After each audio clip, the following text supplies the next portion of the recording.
좋진 않고 쌀국수가 들어있는 거. 라인이 있는데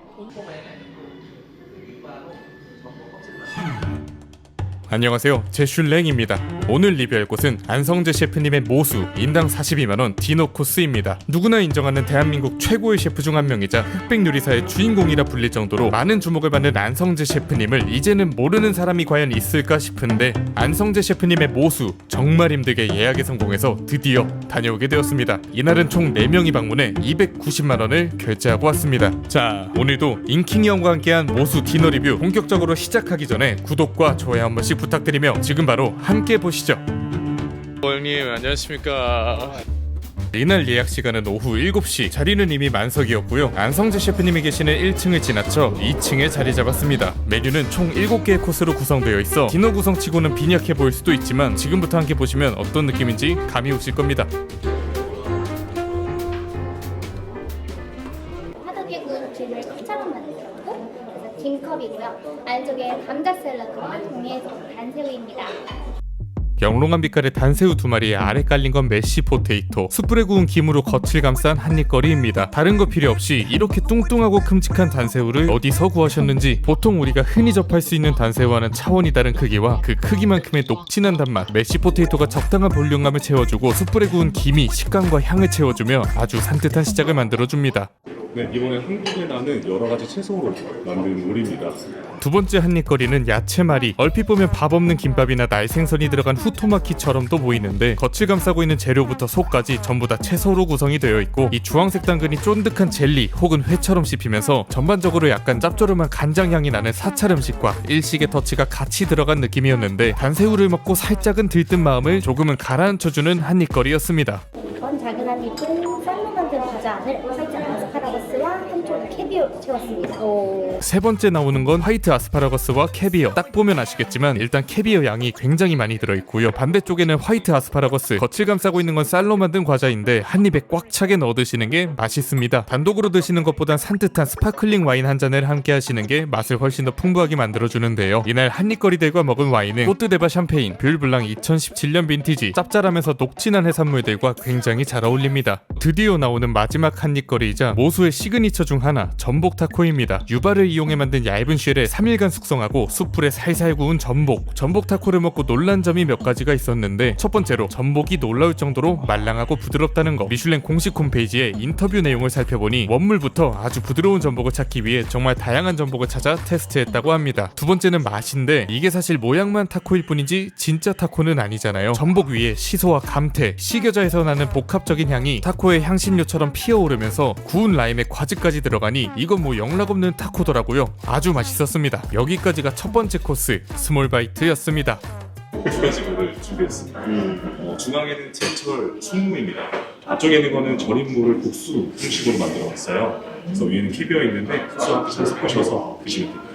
다음 코스는 두 가지 무. 무슨 파인다이닝에서 코스로 무 요리를 먹냐고 하실 수도 있지만, 모수에서 무 요리를 만든다? 그러면 뭔가 조금 더 기대가 되는 것 같다. 절인 무를 국수 형태로 만들어 들기름과 캐비어를 곁들인 무국수에 발효된 버터와 소금을 얹은 순무가 나옵니다. 이 순무는 알싸한 맛 하나 없이 잘 익은 참외 같은 단맛이 납니다. 무국수는 들기름에 묻힌 무나물을 재해석해서 캐비어를 얹었다고 보시면 될 것 같은데, 올라가는 캐비어 양이 일단 상당하고요. 들기름 맛은 그냥 미쳤습니다. 색을 보면 고온 압착하지 않은 생들기름 같은데, 이 향긋한 들기름 향이 무의 단맛과 비슷한 선상에서 자연스럽게 이어지거든요. 캐비어의 짠맛과 무가 가지고 있는 자연스러운 단맛이 먼저 지그시 들어오면서 천천히 씹다가 힘을 잃어갈 때쯤 들기름 향이 좀 더 길게 여운을 남겨주면서 이 재료 간의 호흡과 흐름을 굉장히 길게 뽑아줍니다. 여기서 좀 더 긴 흐름을 만들고 싶을 때 필요한 건 화이트 와인. 오스트리아 바하우 지역의 그리너 벤틀리너와 사브니의 2022년 빈티지로 들기름 향이나 버터 향 같이 여운이 긴 음식들에 조금 더 긴 호흡을 이어갈 수 있게 해줍니다. 참깨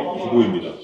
두부 안쪽에는 참기알이 들어있고요. 아래에는 가스오부시로 맞서는 다시가 있습니다. 다음으로 나온 요리는 참깨두부입니다. 앞서 설명해주신 것처럼 두부 안에 우니가 들어있고 가스오 다시로 마무리. 한 가지 재미있는 사실이, 저도 나중에 알게 된 사실이지만 이날 저희 테이블 뒤에 터보님이 앉아 계셨더라고요. 같은 날 참깨두부를 드신 터보님 영상에서는 우니가 살짝 비렸다고 언급하셨는데, 다행히 제 우니는 그렇게 비리진 않았습니다. 근데 결과적으로 보면 가장 아쉬운 음식이기도 했어요. 예전에 초이닷에서 두부 요리를 먹었을 때도 모수의 두부와 굉장히 비슷한 느낌을 받았었는데, 당시 초이닷의 두부 요리 봉우리 안에는 간장게장이, 위에는 홀랜다이즈 소스가 부어져 있었습니다. 그때도 살짝은 그 비린맛의 경계가 아슬아슬하게 느껴질랑 말랑한다고 생각했었는데 모수의 우니에서도 정확히 같은 느낌을 느낄 수 있었습니다. 제 생각에는 우니나 게장 종류의 비린맛을 결정하는 요소 중에 하나가 전체적인 음식의 염도인데, 비교적 맛이 밍밍한 두부, 그 두부와 식감마저 비슷한 우니가 입안에서 함께 섞이니까 뭐랄까 맛이 좀 싱거운 우니처럼 느껴진다고 생각하거든요. 그러면 경우에 따라 순간적으로 비린맛이 치고 올라올 수도 있다고 생각합니다. 부족한 간을 맞추기 위해 가스오다시 육수가 부어진 채로 나오지만 가스오다시는 또 염도가 많이 높아 참깨 두부와는 살짝 따로 논다라는 느낌도 들었습니다. 초이닷에서는 두부 위에 올라간 묵직한 홀랜다이즈가 비린맛을 확 눌러주는 역할을 했다라고 하면 비교적 날카로운 맛의 가스오다시의 역할은 살짝 아쉬웠다. 그래도 두부 자체에서 참깨향이 굉장히 진하게 풍겨와서 그 점은 참 좋았습니다.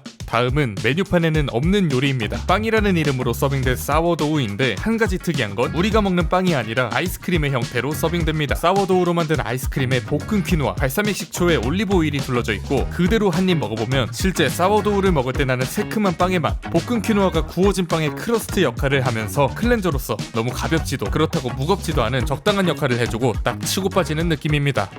네, 제주에서 올라온 대문짝 넙치를 허덕이 장장에 구웠습니다. 아래에는 여러 가지 봄나물들이 있는데요.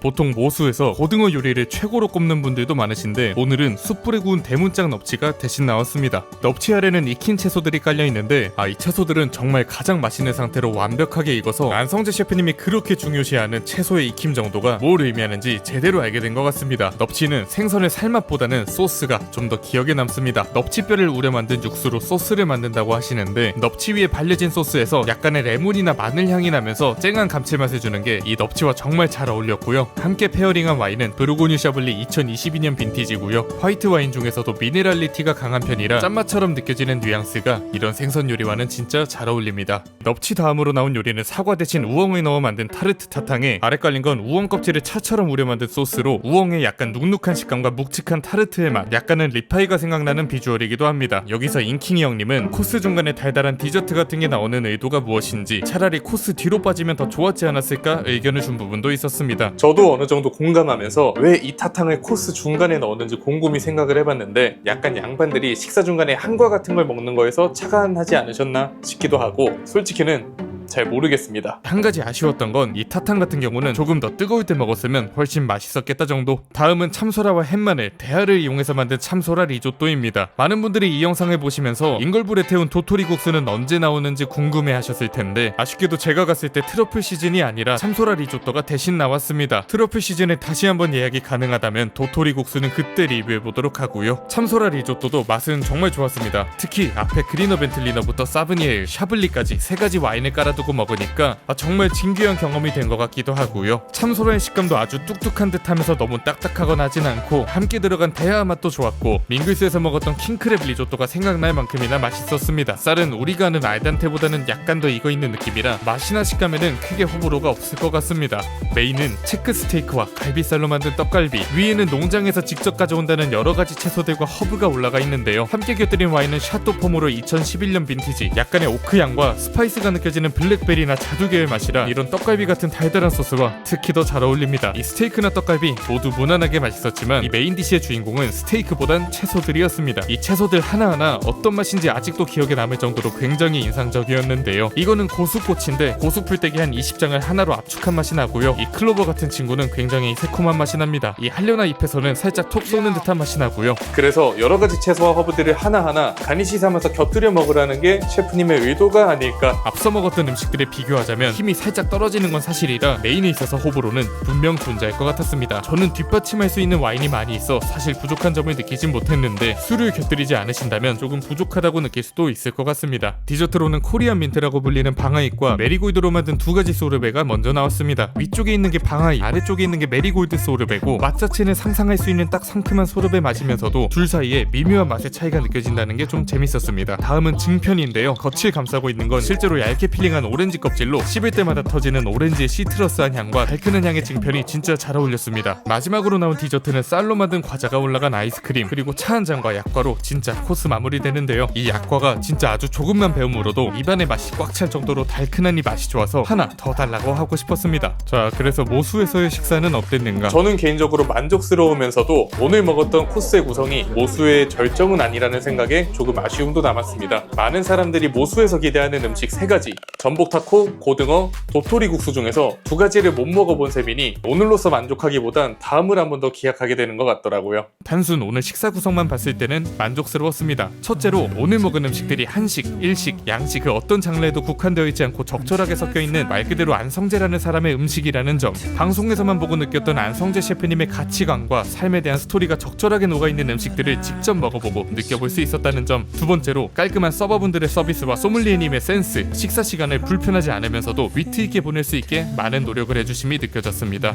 모수에 대해 미식가의 관점이나 평론가의 관점으로 따져본다면 초반에 스몰바이트의 임팩트에 비해 코스가 진행될수록 힘이 조금 빠지는 느낌이 있어 실제 파인다이닝을 자주 다니시는 분들이나 모수를 많이 방문해보셨던 분들은 아쉬움을 표현할 만한 포인트들이 꽤 있었다고 생각하는데요. 사실 저는 이날 식사를 하면서 미식가의 관점보다는 평소에 안성재 셰프님이 항상 얘기하시는 그 셰프의 의도가 음식에 얼마나 녹아들어있고 실제 손님으로서 체감도 할 수 있는지에 집중하며 탐구하듯이 음식을 먹었습니다. 그 결과 전복 타코나 캐비어, 무로 만든 2가지 요리, 스테이크처럼 어떤 의도를 가지고 만든 요리들인지 직접적으로 전달되는 음식들도 많았고요. 우엉타탕이나 참깨두부처럼 직관적으로 와닿지는 않았던 음식들도 몇 가지 있었습니다. 마지막에 안성재 셰프님을 만나 잠깐 이야기 나누면서 모수에 대한 재밌는 이야기도 여러 가지 들을 수 있었는데요. 밤 11시가 넘어 이미 눈은 퀭해진 상태시지만 음식에 대한 이야기가 나오자 순식간에 눈이 환해지면서 열심히 나선안을 그려주시는 셰프님을 보면서 앞으로 1, 2년 동안 모수가 얼마나 더 완벽한 코스를 만들어낼 수 있을지 눈에 그려지는 느낌을 받았습니다. 인당 42만원이라는 거액을 내고 먹는 한 끼 식사인 만큼 여러분도 모수에 방문하시게 된다면 안성재 셰프님과 여러 스태프분들이 여러분의 소중한 시간을 만들어 드리려고 든든히 뒤를 바치고 있다고 생각하시고 편한 마음으로 소중한 시간과 경험을 쌓아가실 수 있으면 좋겠습니다. 오늘 제슐랭은 여기까지고요. 오늘도 시청해주셔서 감사합니다.